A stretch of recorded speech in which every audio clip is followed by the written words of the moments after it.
Love Stories. Barangay Love Stories.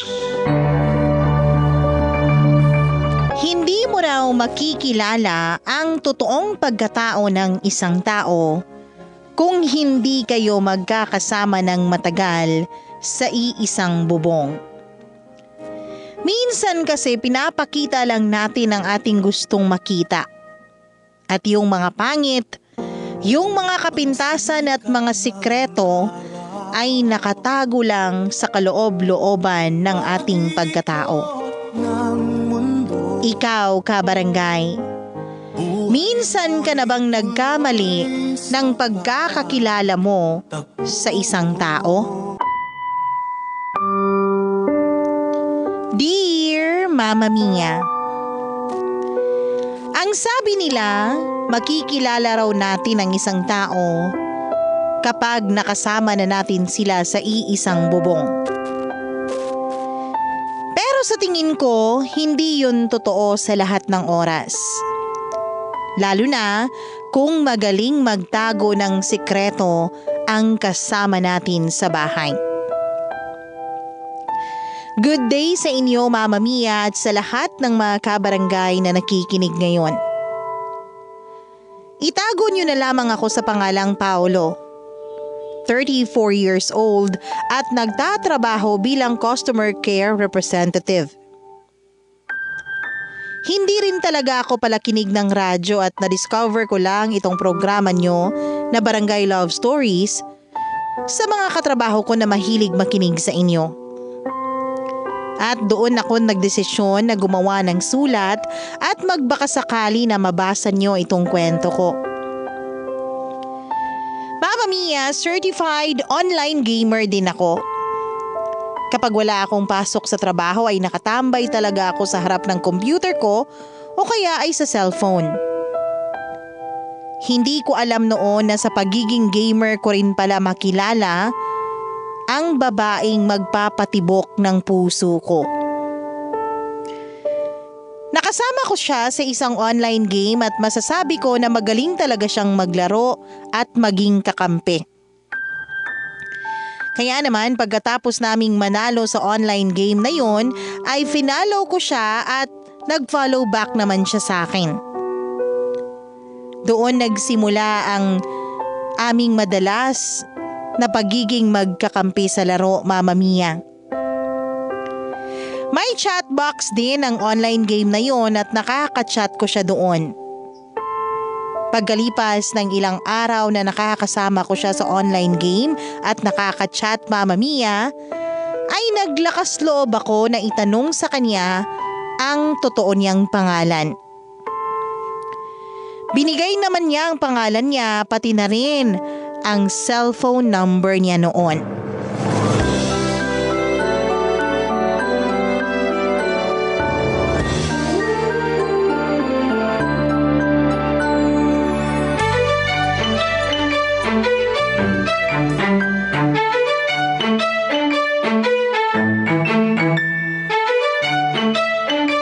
Hello?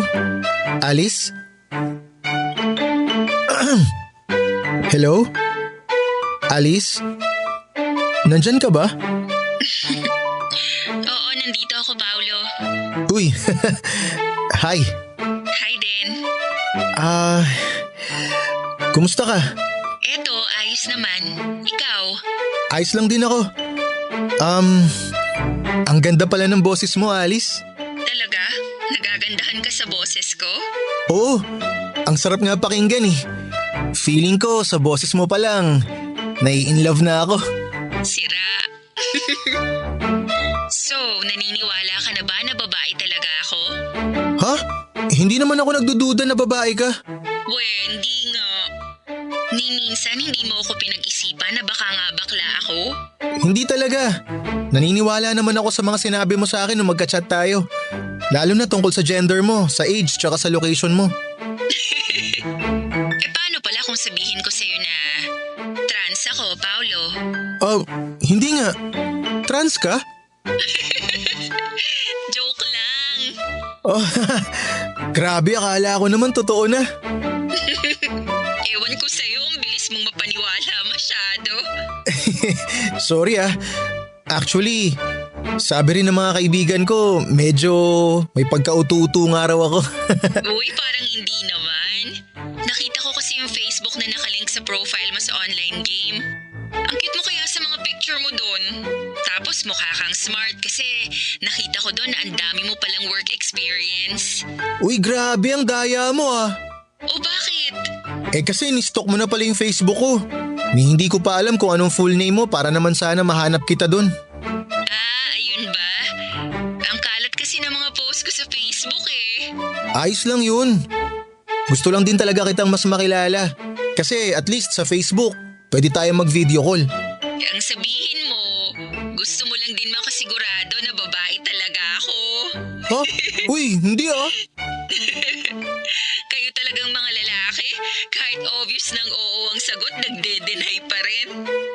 Pero sige, ibibigay ko sa iyo ang link ng Facebook ko. Pero sinasabi ko sa iyo medyo makalat talaga yung mga post ko doon. Bahala ka nang mag-adjust kapag nakita mo yung Facebook profile ko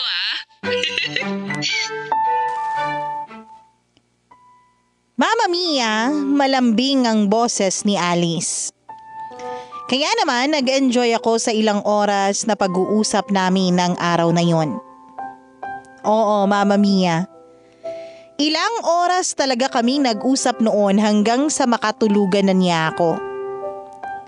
Pero mula naman noon ay palagi na kaming magkatawagan, lalo na nang ibigay nga niya sa akin ang Facebook profile niya. Nakita ko na wala siyang masyadong post doon. Parang dummy account o poster account, pero nang makita ko na nakalink yun sa isang page na may 70,000 followers, ay doon ko nasabi na hindi naman siguro yun dummy account. Mas marami siyang post sa page niya kaysa sa mismong profile niya. Pero karamihan din naman ay tungkol lang din sa pagla-livestream niya ng mga online games. Pero ang medyo weird lang talaga sa Facebook profile at page niya, Mama Mia, ay palagi siyang nakasuot ng black na face mask, kaya halos ang magandang mata niya lang ang nakikita ko. Ayaw niya rin namang makipag-video call, at kung may time man noon na pumayag siya na mag-video call kami, ay nakasuot din siya ng itim na face mask. Pakiramdam daw kasi niya, Mama Mia, ay hindi siya magugustuhan ng mga tao kapag wala siyang face mask. Kaya palagi niya yung ginagawa. Ilang linggo pa kaming nagkakausap noon sa Facebook hanggang sa pareho na kaming nagdesisyon na magkita na ng personal sa wakas.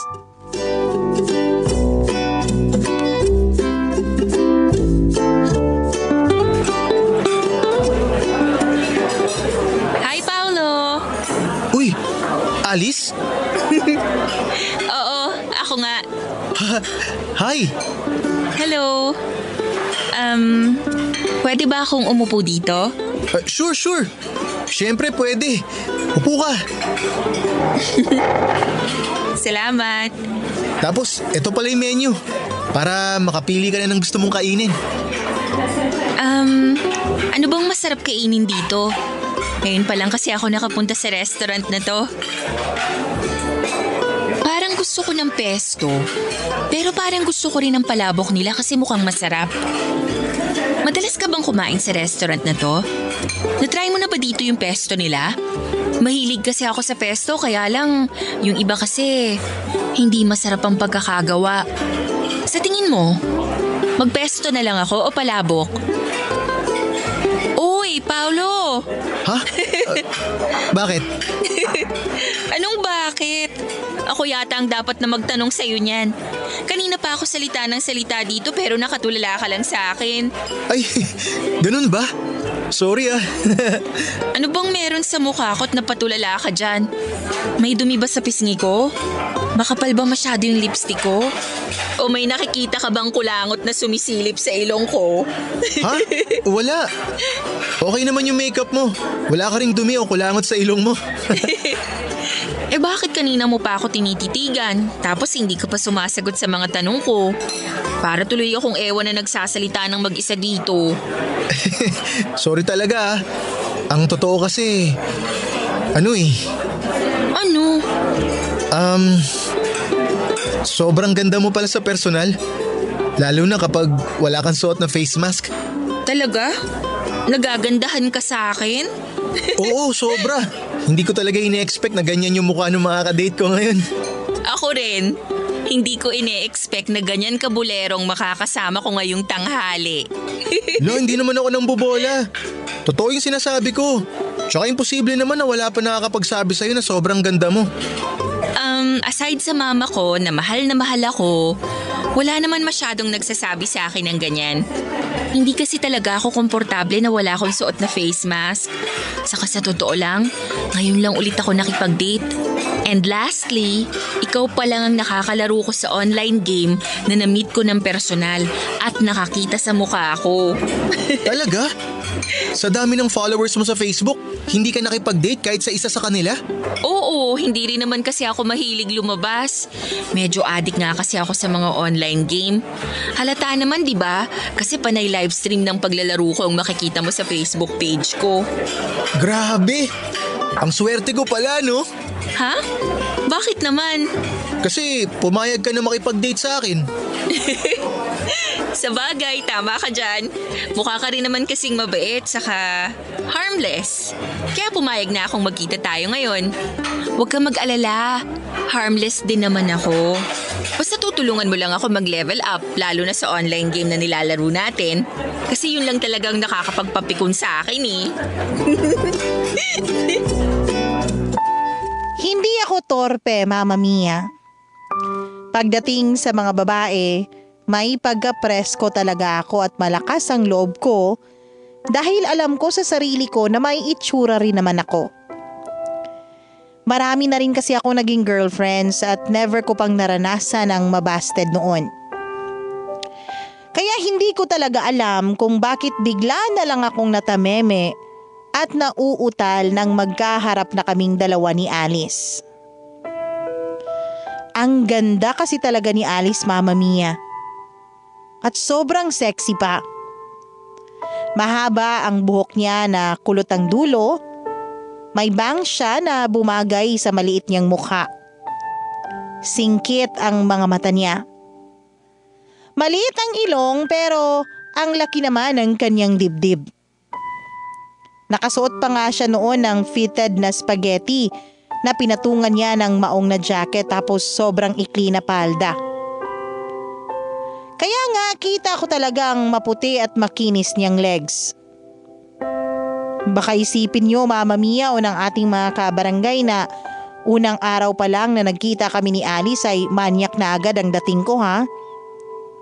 Hindi naman talaga ako ganong klaseng lalaki.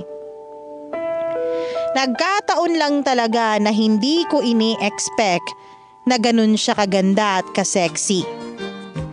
Kaya naman, Mama Mia, na starstruck talaga ako kay Alice. Mama Mia, hindi lang sa mga online games umikot ang pag-uusap namin ni Alice ng araw na yon. Napagkwentuhan din namin ang tungkol sa mga personal naming buhay. Nalaman ko na full-time pala siyang online streamer. Bukod sa pag-online game ay nagla-livestream din siya sa mga pagkanta o pagsayaw niya. Hindi raw ganun kalaki ang kita pero nag-e-enjoy naman daw siya sa ginagawa niya. Lalo na at naipapakita niya raw sa marami ang talent niya. Marami pa kaming napagkwentuhan noon. Ilang oras lang kaming magkasama pero parang kilalang kilala na namin ang isa't isa. Pareho kasi kaming makwento at madaldal. Kaya naman halos lahat yata sa buhay namin ay nasabi na namin sa isa't isa. Ramdam ko naman na nag-e-enjoy din si Alice sa date namin, Mama Mia. Dahil naulit pa ng ilang beses ang date na yon hanggang sa magkaroon na nga kami ng opisyal na relasyon. 2 buwan pa lang kaming mag-on nang mag-suggest siya na magsama na raw kami sa iisang bahay para hindi raw namin ma-miss kaagad ang isa't isa. Mag-isa lang naman ako sa place ko noon, Mama Mia, kaya sinang-ayunan ko rin ang sinabi niya. Doon na siya tumira sa place ko, dala ang mga gamit niya na pang live stream at ilang mga damit at pang makeup. Maayos siyang kasama sa bahay kasi may pagkamalinis siya, Mama Mia. Kaya palagi siyang nagwawalis o nag-aayos ng mga gamit. Kaya naman ay wala rin akong naging problema nang maging mag-live-in partner na kaming dalawa ni Alice.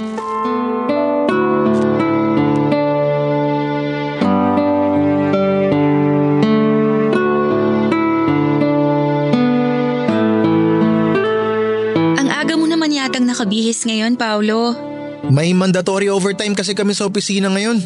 Kaya gagawin ko na lang bago yung shift ko para makauwi ako ng mas maaga. Ayoko rin kasing bumiyahe pa uwi na mataas na ang sikat ng araw eh. Sa bagay, summer na rin kasi kaya kahit pasikat pa lang ang araw, ang init ka agad ng panahon. Oo, ang pangit na sa pakiramdam nun. Ang tagal mo na rin sa trabaho mo na yan, ano? Medyo, magtatatlong taon na rin. Hindi ka ba nagsasawa sa ganyang trabaho? Minsan, nakakasawa rin kasi paulit-ulit na lang yung ginagawa namin. Pero kapag naiisip ko na ang hirap humanap ng trabaho ngayon, sinasapian na ako bigla ng kasipagan. Tamad kasi ako mag-apply, lalo na yung mag-aayos ng mga requirement. Kaya tsinatsaga ako na lang tong trabaho ko. Pero hindi ba mas nakakapagod yung panggabi na schedule mo? Para sa akin, hindi naman. Enjoy nga kasi parang ang bilis ng oras. Ang hassle rin kasing bumiyahe na mataas na ang sikat ng araw. Pakiramdam ko pagdating ko sa office, nanlalagkit na kaagad ako sa pawis. Grabe, ang selan talaga ng boyfriend ko. Hindi naman masyado. Ayoko lang talaga na nagiging maasim ang amoy ko lalo na kapag may ibang kasama. Nakakahiya kaya yun. Sa bagay, tama ka dyan. Oh, gabi na. Magme-makeup ka pa kahit ganitong oras na? Oo, magla-livestream kasi ako mamaya. Gabi nga pala yung live stream mo, no? Online game ba yan? Baka sumali ako sa lunch break ko kahit mga 1 oras lang. Nako, hindi ako mag-online game mamaya, Paolo. Ha? Eh bakit ka magme-makeup ngayon? Magpa-perform kasi ako sa online event ng mobile app na kinukwento ko sa'yo dati. Ah, yan ba yung sinasabi mong dollars ang bayaran? Oo, yun nga. Sayang din kasi yung racket na yun. Kakanta lang naman ako saglit tapos konting kwentuhan. May dollars na kaagad ako. In fairness ha, legit pala na may kumikita sa mga ganyang app, no? Oo naman. Ang dami na ngang nagkalat ng mobile app ngayon na pwede kang kumita sa pagla-livestream mo. Kung marunong lang talaga akong kumanta, baka nag-join na rin ako sa mga ganyang online racket. Ang ganda naman kasi talaga ng boses mo, Alice. Lalo na kapag umuungol ka. Siraulo ka talaga. Biro lang. Pero at least, di ba? Napagkakakitaan mo talaga yung talent mo sa pagkanta. Hindi lang naman boses sa pagkanta ang puhunan namin sa ganitong racket. Talaga? Ano pa? Bukod sa magandang mukha namin, kailangan din namin ng mataas na energy para makipagkulitan sa mga nanonood sa amin. Saka marami akong kasamahan sa ganitong racket na mga sintonado sa pagkanta, pero nadadaan nila sa charm at pakikipagkwentuhan sa mga nanonood sa kanila. Kaya sa sobrang taas ng energy nila, ang taas din tuloy ng total ng star na pinapadala sa kanila. Alam mo naman na kapag marami kaming star na natanggap, ibig sabihin, marami ring pera na papasok sa bank account namin. Wow, ang galing naman. Minsan nga panoorin kita kung paano ka nakikipagkulitan sa mga nanonood sa'yo. Ha? Naku, wag na. Baka unahan ako ng hiya tapos hindi ko na magawa yung dapat kong gawin. Oh, bakit ka naman mahihiya? Eh boyfriend mo ako. Wala lang. Alam mo, bilisan mo na nga yung pag-aayos. Baka maliit ka pa sa trabaho mo. Sige na, para makapag-makeup na rin ako dito.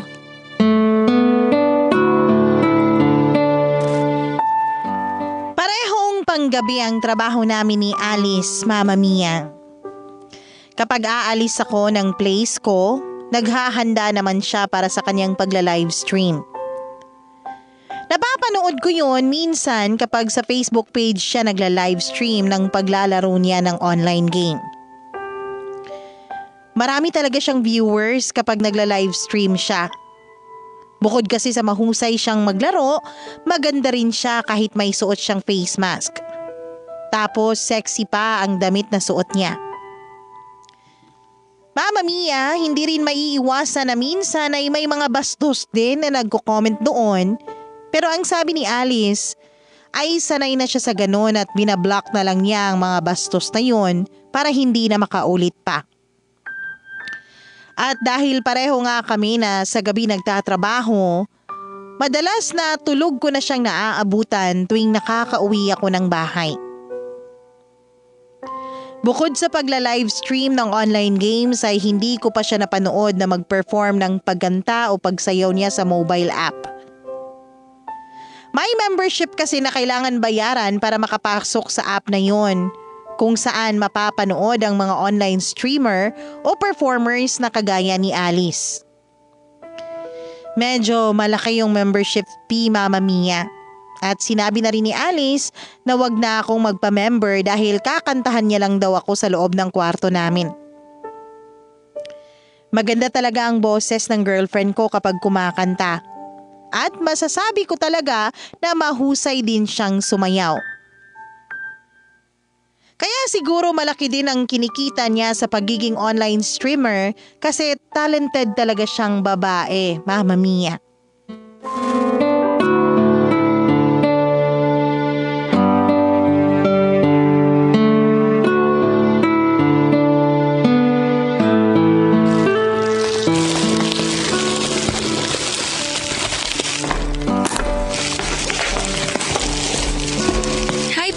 Gising ka na pala. Oo, nagulat nga ako kanina nung magising ako na wala ka sa tabi ko. Sorry, hindi na kita ginising kasi parang ang lalim ng tulog mo. Ang lakas mo kasing maghilig kanina. Kagabi lang kasi ulit ako nakatulog ng gabi kaya medyo napasarap. Panay din kasi ang overtime namin sa trabaho kaya ilang araw na rin akong puyat. Alam ko naman yon, kaya nga mag-isa na lang ako nag-grocery kanina. Bakit pala ang dami mong pinamili ngayon? Buti hindi ka nahirapan bitbitin ng mga yan. Hindi naman masyado kasi magaan lang ang mga pinamili ko. Pero 'di ba next week pa ang schedule ng pag-grocery natin? Oo, pero nag-withdraw kasi ako kanina. Kaya naisipan ko na rin na isabay itong pamimili ng mga stock natin dito sa bahay.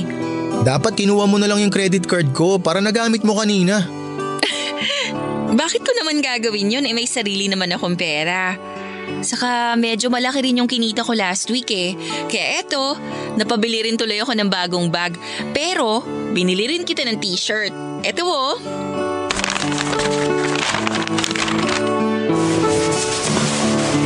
Uy, mahal to ah.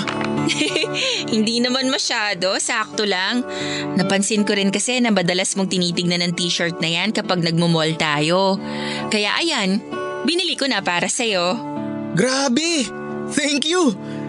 Wala namang okasyon pero binigyan mo ako ng regalo. Nakakatuwa. Wala yun. Nagustuhan mo ba?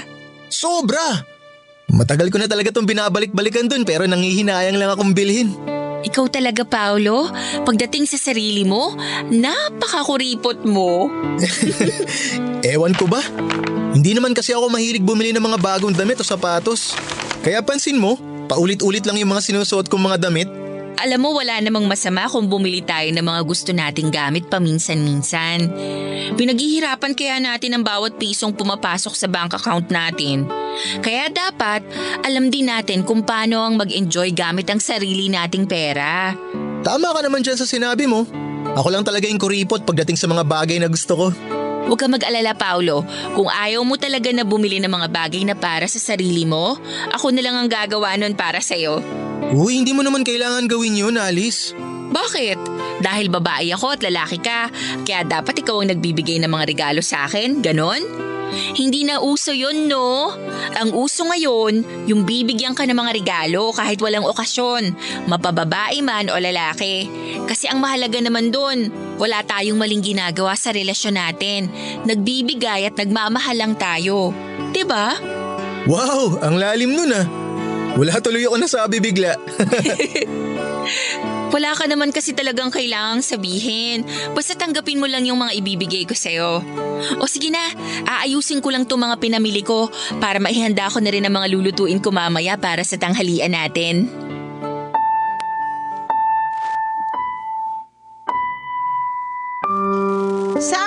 dalawa ni Alice ay pansin ko na mas magastos talaga siya, Mama Mia. Pero wala naman akong problema doon kasi sariling pera naman niya ang ginagastos niya. Ang nakakatuwa lang sa kanya ay kahit kailan ay hindi siya humingi ng panggastos sa akin. Kahit para sa bahay ang mga binibili niya. Hindi ko rin kasi siya sinisingil sa pagbabayad ng upa. Kaya sabi niya, siya na lang ang bahala sa gastos pagdating sa groceries namin. Pero dinoble naman talaga niya ang mga ginogrocery niya na para lang sa aming dalawa. Kaya minsan sinasabihan ko siya na gamitin na din ang ATM o credit card ko na hindi naman niya sinasang-ayunan. Napansin ko rin, Mama Mia, na mahilig siya sa mga mamahaling bag at pabango. Yun ang madalas na pinagkakagastusan niya para sa sarili niya. Minsan medyo nagtataka na rin ako kasi wala naman siyang ibang pinagkakakitaan maliban sa pagiging online streamer niya. Pero siguro ganun talaga kapag full-time ka na sa ganong trabaho. Ang sabi nga ni Alice, ganda, talent at energy ang puhunan niya para kumita sa pagiging online streamer, Mama Mia. Bagay na pinaniniwalaan ko dahil ang dami nga naman niyang views sa online streaming niya sa Facebook. Nang mga panahong yun ay high na high ako sa pagmamahal ko kay Alice. Feeling ko ay napaka-perfect ng lahat sa aming relasyon at ng lahat ng tungkol sa kanya. Maganda, sexy, mabait. Oo, high maintenance pero hindi naman siya nagpapamaintain sa akin. Purely pagmamahal lang ang binibigay niya, Mama Mia, at wala siyang hinihiling na kapalit. Hindi talaga ako makapaniwala, Mama Mia, na ang isang babaeng kasing perpekto ni Alice ay mai-in love sa isang katulad ko. Masasabi ko, Mama Mia, na sa mga naging girlfriends ko, si Alice ang pinakaminahal ko. Iba rin kasi siyang magpaka-girlfriend sa akin. Sobrang lambing niya, mabait, at mahilig ngang magbigay ng mga regalo kahit na walang okasyon. Magaling din siyang magluto. Kaya naman nadagdagan talaga ang timbang ko mula nang magkaroon kami ng relasyon. Madalas kasi na kapag off ko sa trabaho ay palaging may nakahanda ng pagkain sa lamesa paggising ko sa umaga. Tapos magluluto naman siya ng espesyal na putahe para sa dinner naming dalawa. Wala na nga akong makita na negatibo noon sa ugali ni Alice o maging sa relasyon naming dalawa. Kaya sa bawat araw na nakakasama ko siya noon ay nararamdaman ko sa sarili ko na mas minamahal ko pa siya. Kaya naman nang yayain niya ako na pumunta sa bahay nila para makilala ang pamilya niya ay hindi na ako tumanggi pa dahil gusto ko rin naman na mas makilala pa si Alice. Kung paano ba siya maging parte ng pamilya nila.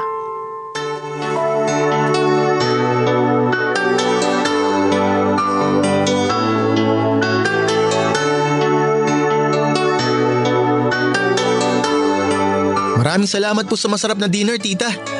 Ang sarap po ng mga niluto nyo, lalo na po itong adobong pusit. Naku, binola mo pa talaga tong niluto ko. Naku, hindi po pambobola yun, tita. Paborito ko po kasi talaga ang adobong pusit. Tsaka masasabi ko po na ito pong luto nyo ang pinakamasarap na natikman ko sa lahat.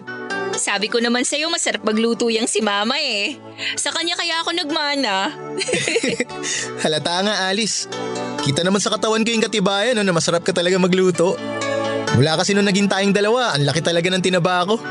Pero syempre, hindi ako magiging ganong kahusay magluto kung hindi dahil kay Mama. Kayong dalawa, tigilan nyo na nga ang pambobola sa akin. Ay, Alice, puntahan mo muna sa sala ang mga kapatid mo at samahan mo silang manood ng TV doon. Kaming dalawa na lang ni Paolo ang mag-aayos nitong mga pinagkainan natin dito. Bakit parang bigla akong kinabahan, Ma? Hindi ko tatakutin ang boyfriend mo, Alice. Gusto ko lang na magkabanding kami sa pagliligpit dito sa kusina. Wala namang problema doon, hindi ba, Paolo? Siyempre naman po, ayos lang po yun sa akin, tita. Naku, Ma. Baka kung anong ikwento nyo dyan kay Paolo, ha? Huwag kang mag-alala. Hindi ko naman ikukwento sa kanya na nung bata ka, nakakain ka ng putik sa labas kasi akala mo tsokolate yon. Mama naman eh. Talaga pong nangyari yun, tita? Oo, pero batang-bata pa nun si Alice, kaya hindi niya alam na putik na pala ang kinakain niya. Naglalaba ako noon, kaya hindi ko na malaya ng ginagawa niya ng mga oras na yon. Si Mama, tinuloy pa talaga ang pagkukwento niya. O sige na, hindi na ako magkukwento ng mga nakakatawang bagay tungkol sa'yo. Basta pumunta ka na lang dun sa sala. Minsan ka na lang umuwi dito sa bahay, kaya dapat makipagbanding ka rin sa mga kapatid mo. Sige na nga po. Uy, Paolo, sabihin mo sa akin mamaya kung anong ikukwento sa'yo ni Mama, ha? Sige, Alice.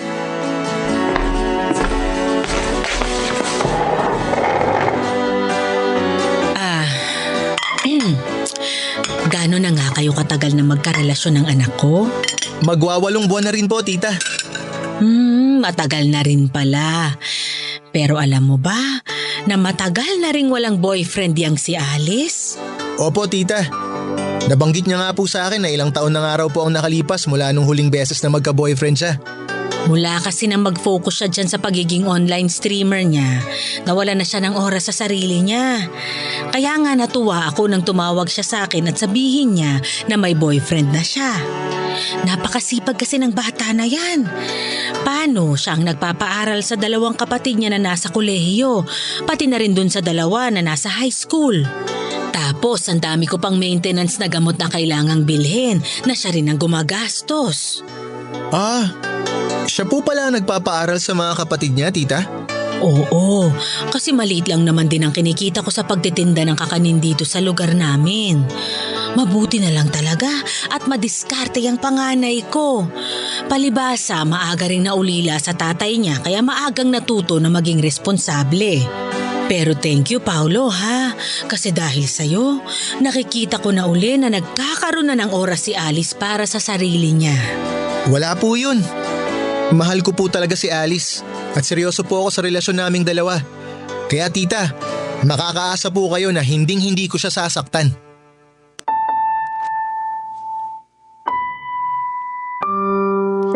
Tama sila sa sinabi nila na mas makikilala mo ang isang tao kapag nakilala mo na ang pamilya niya. Ganun kasi ang naramdaman ko nang makilala ko ang pamilya ni Alice at makakwentuhan ko ang mami niya, Mama Mia, habang tinutulungan ko siya sa pagliligpit ng mga pinggan at baso. Marami kasi akong nalaman tungkol sa girlfriend ko. Hindi lang ang mga nakakatuwang bagay, kung hindi pati na rin yung mga seryoso. Tulad ng mula raw nung mamatay ang papa ni Alice, ay huminto na siya sa pag-aaral noong nasa third year high school siya para magtrabaho sa isang fast food chain at matulungan ang pamilya niya. Marami pa siyang iba't ibang naging trabaho hanggang sa ayun na nga, pinasok na niya ang pagiging online streamer. Doon daw talaga sila kahit paano ay nakakaluwag sa mga gastusin. Kaya laking pasasalamat daw talaga ni tita at binigyan siya ng isang mabuti, masipag at talented na anak na kagaya ni Alice.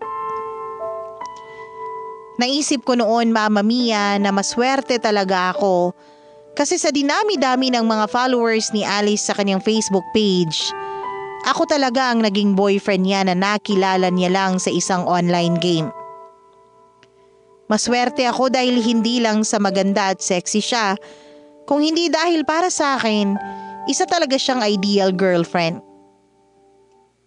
Kaya naman nangako ako sa sarili ko na hindi ko na siya pakakawalan pa.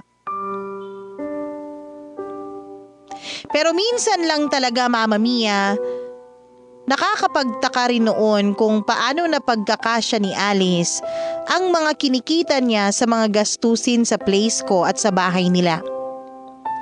Lalo na at siya palang nagpapaaral sa 4 na mga kapatid niya. Naisip ko na lang din na siguro magaling lang talagang mag-budget ng pera ang girlfriend ko. Hanggang sa isang madaling araw, naisipan ko na sorpresahin sa bahay si Alice.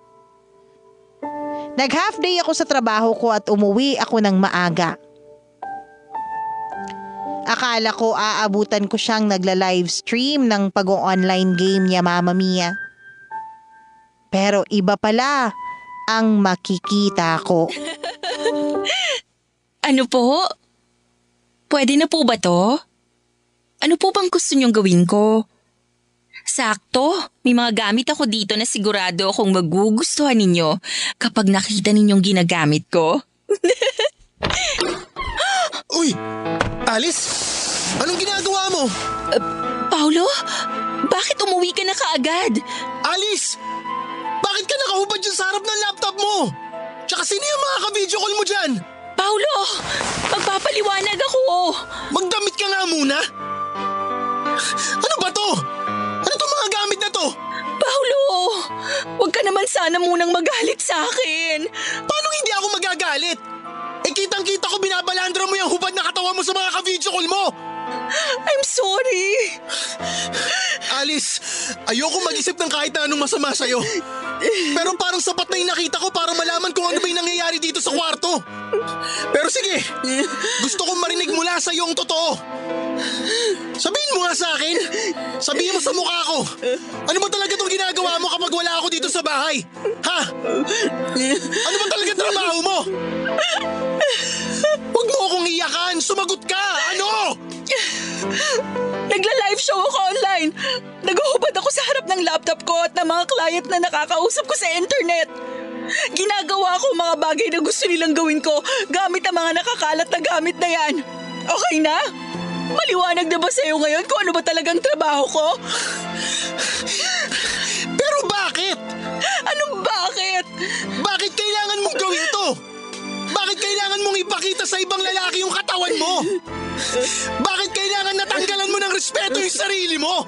Paulo, nakilala mo ang pamilya ko.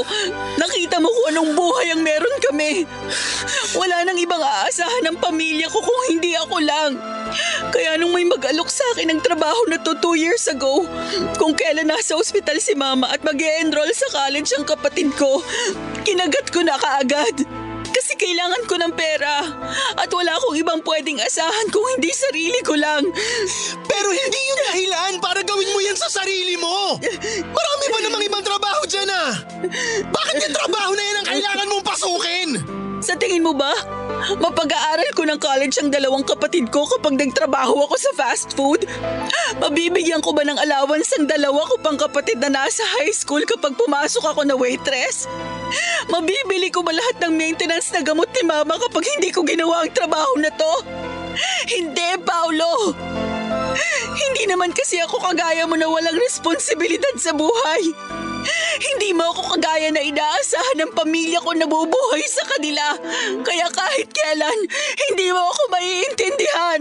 Pero bakit hindi mo kagad sinabi sa akin ang totoo? Kapag nalaman mo ba ang totoo, matatanggap mo ako? Mamahalin mo pa rin ba ako? Eh ngayon pa nga lang, mukhang diring-diri ka na sa akin. Tapos itatanong mo sa akin kung bakit tinago ko sa'yo to? Paulo, trabaho lang naman tong ginagawa ko na para sa pamilya ko. Hindi naman nila nakikita ang mukha ko kasi nakamask ako. Mata ko lang ang nakikita habang suot ko ang mask ko. Eh, hindi nila ako nahahawakan kaya wala kang dapat... Pero kalaswaan pa rin ang trabaho mo na yan, Alice. Kahit sabihin mo na hindi nila nakikita ang mukha mo at hindi ka naman nila nahahawakan, alam mo pa rin na mali yan. At kahit kailan, hindi mo pwedeng idahilan na mahirap kayo para pasukin mo yung trabaho na yan. So makikipaghiwalay ka na sa akin? Ayaw mo na? Hindi mo na ako mahal. Mahal kita, Alice. Kaya lang... I'm sorry. Pero mali kasi talaga tong ginagawa mo eh. Siguro, bigyan mo muna ako ng oras para makapag-isip ako. Kung meron ba dapat tayong ayusin sa relasyon na to. Pero sa ngayon...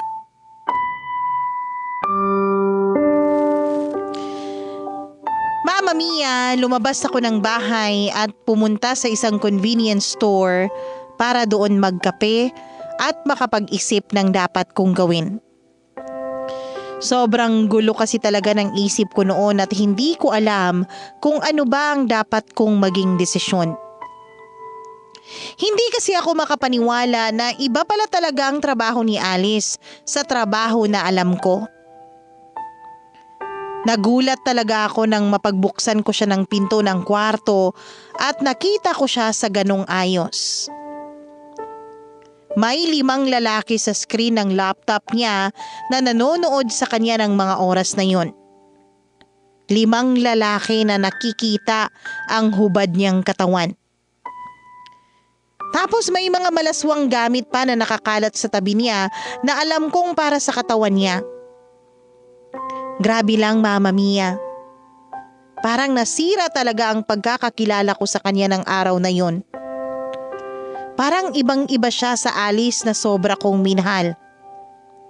At hindi ako makapaniwala na kaya niyang pasukin ang ganong klaseng trabaho. Medyo naiyak na rin talaga ako habang mag-isang nagkakape noon sa loob ng convenience store. Hanggang sa naramdaman ko na medyo humuhupa na ang bigat sa dibdib ko at nagdesisyon na rin akong umuwi. Nang makauwi ako sa place ko ay nakita kong wala na doon si Alice pati na ang mga gamit niya. Hindi ko naman talaga siya pinaalis pero hindi ko rin sinabi sa kanya na kaya ko siyang mahalin na ganun ang trabaho niya. Alam kong napahiya siya sa akin at nasaktan ko rin ang nararamdaman niya.